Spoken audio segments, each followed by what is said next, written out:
Sri Sachidananda Sadguru Sainath Maharaj Ki Jai. Sri Sai SATCHARITRA, an Insight. Episode 227. My humble prostrations at the lotus feet of our Sadguru Sai. By the divine grace of Sai, an attempt has been made to translate the gist of the divine discourse of Sri Ramanathan brother telecasted in Sai TV. This is purely done to share the glory of Sai and his divine teachings with more insight to the aspirants. Om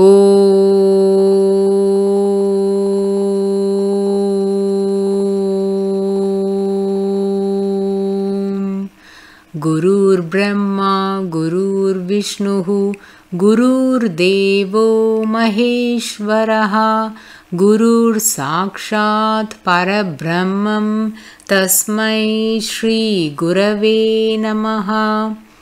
Devotees, we have been listening to the incredible Leelas experienced by Purandare that depicts how Sri Sai Maharaj had protected him, blessed and guided him, and on the other hand, the unswerving faith and devotion of Purandare, and by what manner he served Sri Sai Maharaj, the bondage that existed between them. Now, to recall, Purandare had been working on the fencing of Lendibag. Meanwhile, Sri Sai Maharaj sent Bapu Sahib Jog thrice to get Purandare to Dwarakamai. Hence, Purandare was under compulsion to leave the work and report to Sri Sai Maharaj. But before going, he quickly wired the fence, still had not clipped the knots to the pole. If this is not done, then the wires will become loose and cattle might get into the garden.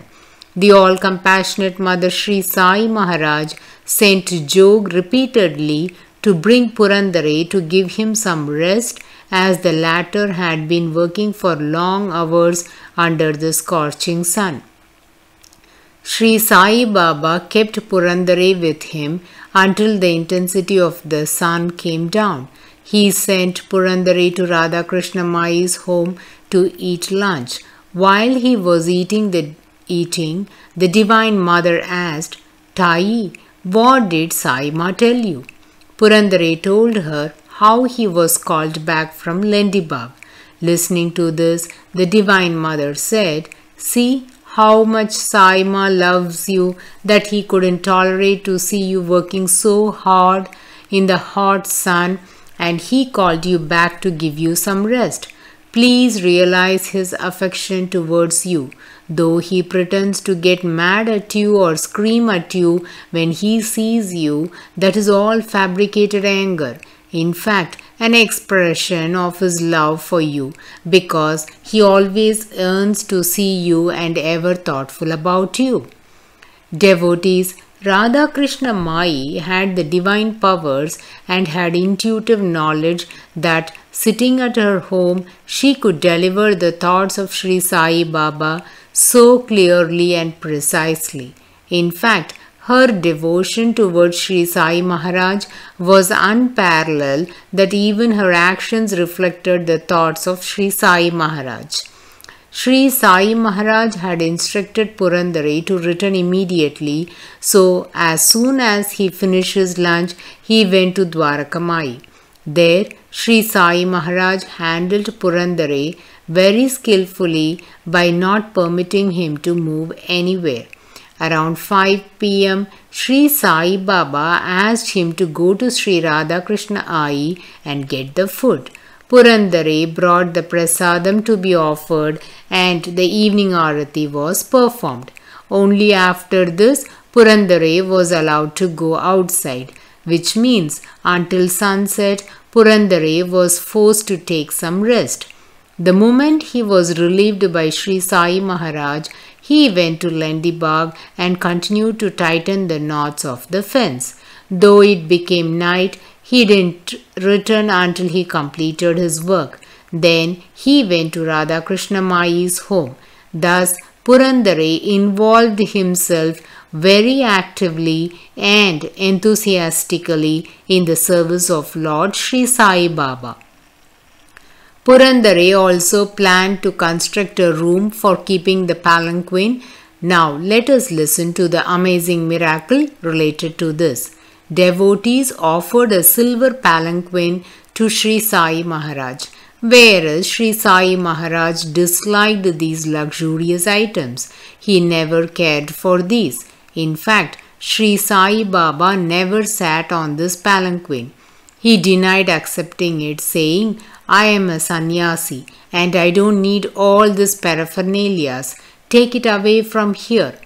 The arrangement for getting this palanquin was made by Radha Krishna Mai, as she always desired that Sri Sai Maharaj be treated as the king of kings.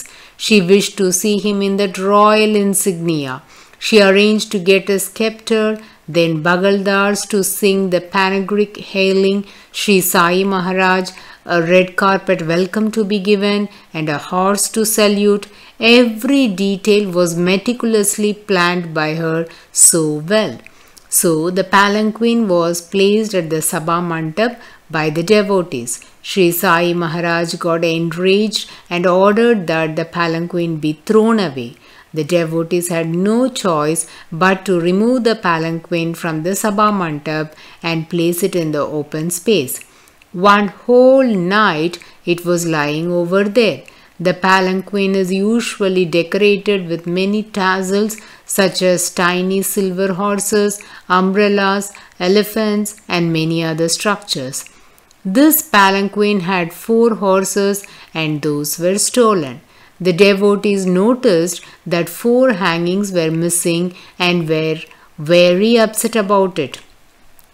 They immediately reported this to Sri Sai Maharaj. Listening to this, Sri Sai Baba casually asked, "That's it? Did the complete palanquin wasn't stolen?" This assertion clearly shows his disinterest and detachment towards material possessions. Sri Radha Krishna Mai was very distressed to know about the theft. She thought, "With great difficulty, I am collecting such valuable articles to use in the service of Sri Sai Maharaj. But Sri Sai Baba is letting those to be stolen so easily." Purandare and Sri Radha Krishna Mai had similar intentions regarding serving Sri Sai Maharaj. So he suggested to her that the palanquin be kept in a safe place that cannot be accessed by others. Both were involved in a discussion on this. Purandare recommended that there is an open space behind Dwarakamai, which is exactly backside to the spot where Sri Sai Maharaj sits in the masjid, and that space can be converted into a room. The palanquin can be kept safe there and we can take it whenever required, and when not in use can be kept inside that room and locked. Radha Krishna Mai liked this idea very much. She was all excited that they could keep the palanquin in a safe place, because both wanted to use the palanquin on special occasions, make Sri Sai Maharaj sit on that, take him on a procession with great zeal. If Sri Sai would refuse to sit, then at least place his divine portrait and take it on a procession was their plan.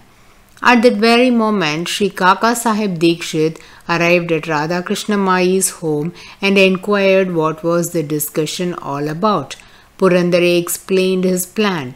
Listening to it, Dikshit was also convinced and said he would seek Sri Sai's approval in this regard.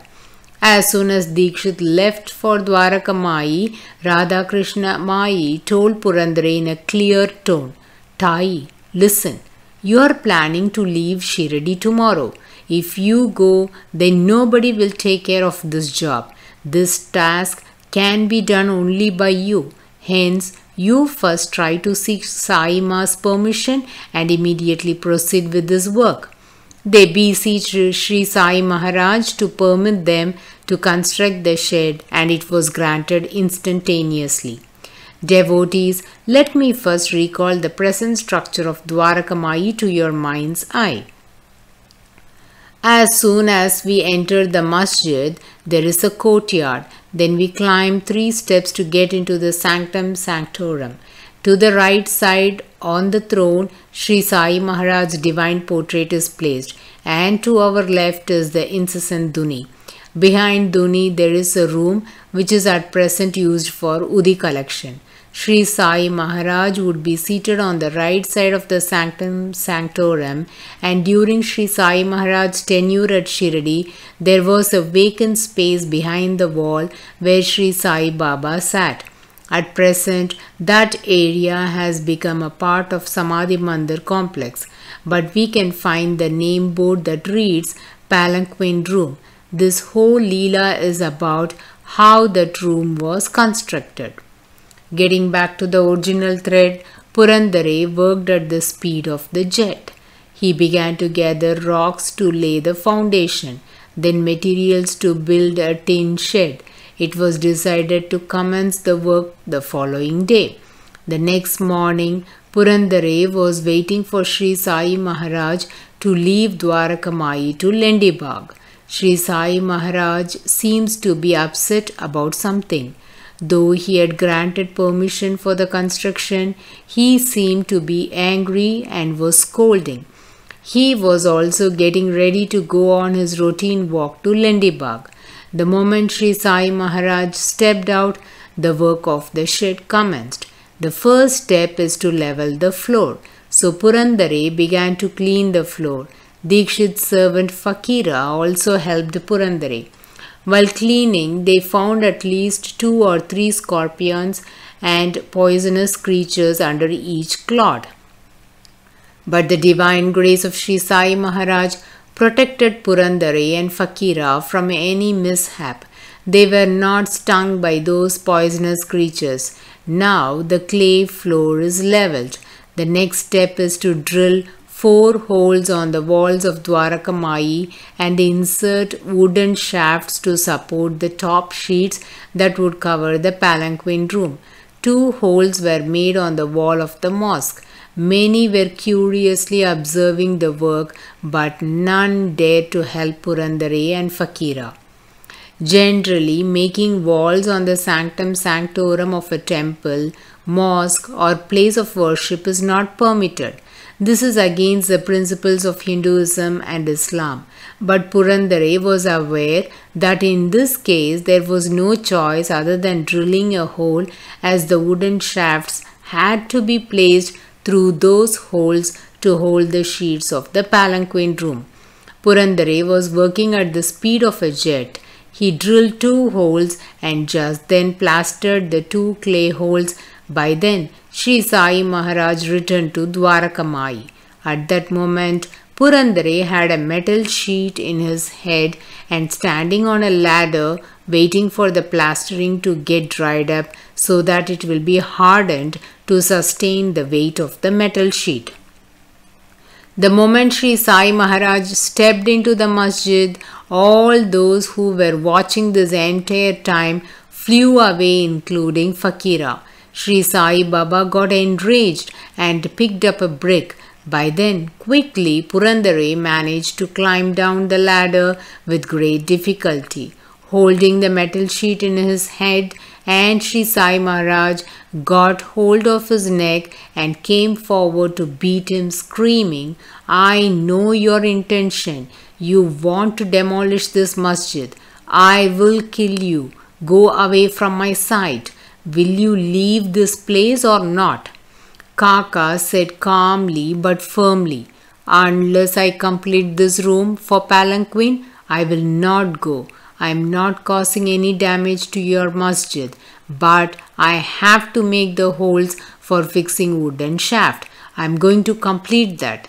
Sri Sai Baba said angrily, "Are you equating yourself with me? I will see what to do about it. You have become over-enthusiastic." Though Sri Sai Maharaj pretended as though he was very angry at Purandare, he couldn't bear to see him carrying that heavy sheet on his head. His eyes were brimming with tears and said, "See, no one is with you.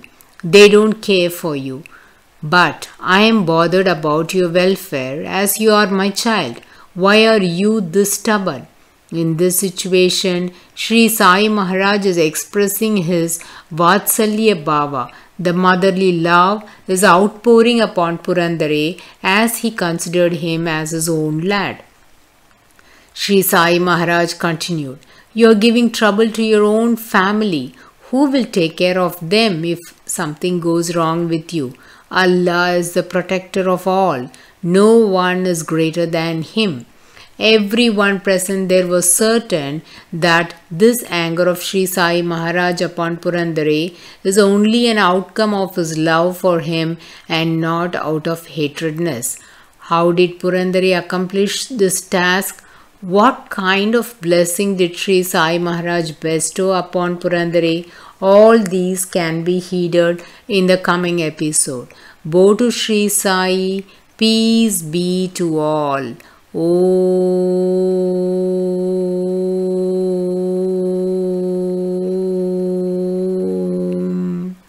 Sai Ram.